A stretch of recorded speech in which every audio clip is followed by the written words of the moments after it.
Okay जी बच्चों, हम सीख रहे हैं कि 4 क्वार्टर मूविंग एवरेज और 8 क्वार्टर मूविंग एवरेज जो है वो कैसे कैलकुलेट की जाती है।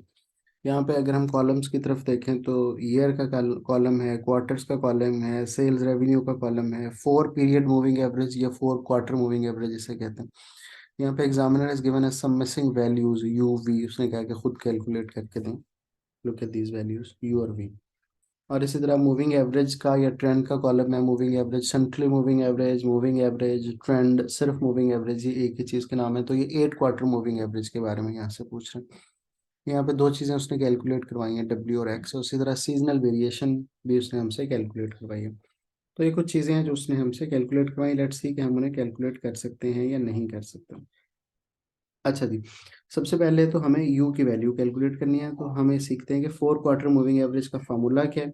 4 क्वार्टर मूविंग एवरेज का फार्मूला है 4 क्वार्टर टोटल डिवाइडेड बाई 4। तो यहाँ पे एग्जामिनर ने हमारे साथ ये किया है कि उसने 4 क्वार्टर टोटल का जो कॉलम है वो उसने हमें दिया ही नहीं। तो 4 क्वार्टर टोटल जो है वो भी हमें खुद ही यहाँ पे कैलकुलेट करना है। अब 4 क्वार्टर टोटल जो है वो तो यहाँ पे कैलकुलेट करेंगे, पूरा कॉलम बनाएंगे तो it will take a lot of time. उसके लिए जो मेथड मैंने आपको हमेशा से सिखाया है वो मेथड ये है कि हम ये कर सकते हैं कि अ, हम ये देख सकते हैं कि जो 4 क्वार्टर मूविंग एवरेज है किन दो वैल्यूज के बीच में गिवन है, किन दो वैल्यूज के। क्योंकि मैंने आपको हमेशा सिखाया कि हर जो 4 क्वार्टर मूविंग एवरेज होगी वो अपने सेकंड और थर्ड के दरमियान में गिवन होगी। It is written between second and third column to show कि ये इन दोनों, इन चार वैल्यूज की एवरेज है। तो यहाँ से हमने देखा कि ये जो है ये सेकंड वैल्यू है, ये थर्ड वैल्यू है। हम सिर्फ 145 इसलिए देख रहे हैं ताकि हमें पता चल जाए whether we are doing it correct और नॉट। ये फिर फर्स्ट बनेगी और ये फोर्थ बनेगी। तो ये चार वैल्यूज हमारे पास हैं, हम इन चारों को ऐड करेंगे तो हमारे पास 4 क्वार्टर टोटल आ जाएगा। Let's do that. हमने चारों को ऐड किया, 120 प्लस 140 प्लस 190 प्लस 130। तो इन चारों को ऐड करते हैं तो देखते हैं हमारे पास क्या सोल्यूशन आता है।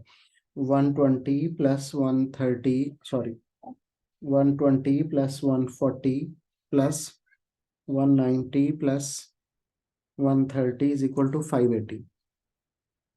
580 divided by 4. Answer is 580 divided by 4. Answer is 145. Answer is 145। तो ये आ गया 145। तो इससे हमें पता चला कि ये मेथड हमारा ठीक है। अब इसी मेथड पे हम यू और वी की वैल्यूज कैलकुलेट करने की कोशिश करते हैं। तो यू जो है उस पर हम देखेंगे कि सेकंड और थर्ड कौन सी है, क्योंकि you will be written in between second and third always. तो ये सेकंड है, ये थर्ड है, ये फोर्थ है, ये फर्स्ट है। 160 प्लस 130 प्लस 170 प्लस 240, हमने टोटल किया तो हमारे पास आ गया 700। इन चारों का टोटल क्या है? 700। 700 डिवाइडेड बाई 4 जो फार्मूला है उसके मुताबिक, तो दैट इज 175। तो यू की वैल्यू आ गई हमारे पास 175।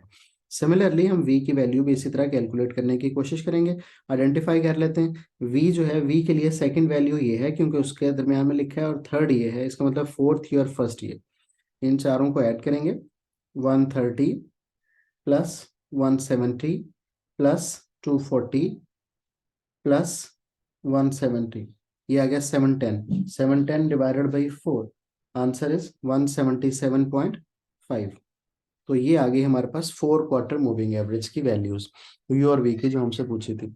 तो 4 क्वार्टर मूविंग एवरेज को कैलकुलेट करने का हमेशा यही तरीका है कि हम अगर 4 क्वार्टर टोटल नहीं गिवन तो हम सेकंड और थर्ड वैल्यू आइडेंटिफाई करेंगे, क्योंकि उन्हीं के दरमियान में हमेशा 4 क्वार्टर लिखा होता है, और फिर उनकी हम एवरेज निकाल लेंगे इस तरह से। इसी तरह 8 क्वार्टर का भी उसने हमसे पूछा है। तो 8 क्वार्टर का जो फार्मूला है वो क्या है? 8 क्वार्टर का फार्मूला है four quarter moving average plus 4 quarter moving average divided by 2। तो सिंपल, 8 क्वार्टर मूविंग एवरेज का फार्मूला है 4 quarter MA plus 4 quarter MA divided by 2। ठीक है, तो अब यहाँ पे देखें कि हमेशा, अभी मैंने सिखाया आपको कि 8 quarter moving average is written in front of the second value. अब ये यहाँ पे लिखी हुई है मिसाल के तौर पे, तो ये इन दोनों की एवरेज है। हम क्या करेंगे, इन दोनों को टोटल करेंगे और डिवाइड बाय 2 कर लेंगे तो डब्ल्यू की वैल्यू निकल आएगी। 177.5 प्लस 172.5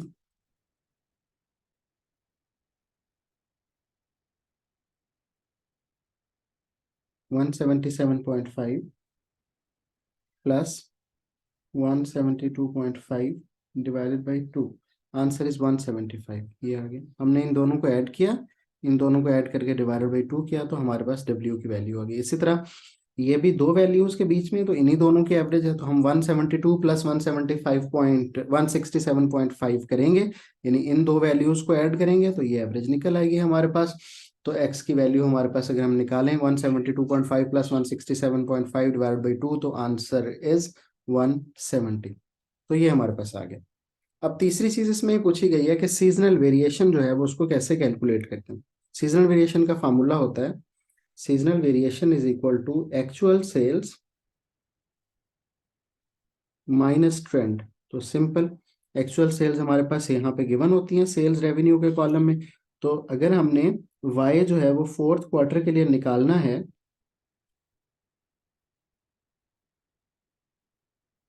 तो हमें ये देखना है कि उसकी एक्चुअल सेल्स क्या है और उसका ट्रेंड क्या है। तो ट्रेंड अभी हमने निकाला था, दैट वाज 175।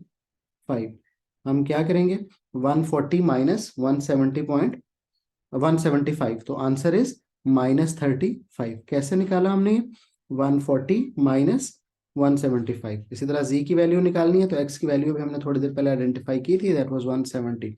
तो हम क्या करेंगे, 160 माइनस 170, माइनस, आंसर इज -10। तो ये वो तरीका है जिससे हम क्या करते हैं, हम 4 quarter moving average, 8 quarter moving average और सीजनल वेरिएशन को आइडेंटिफाई करते हैं।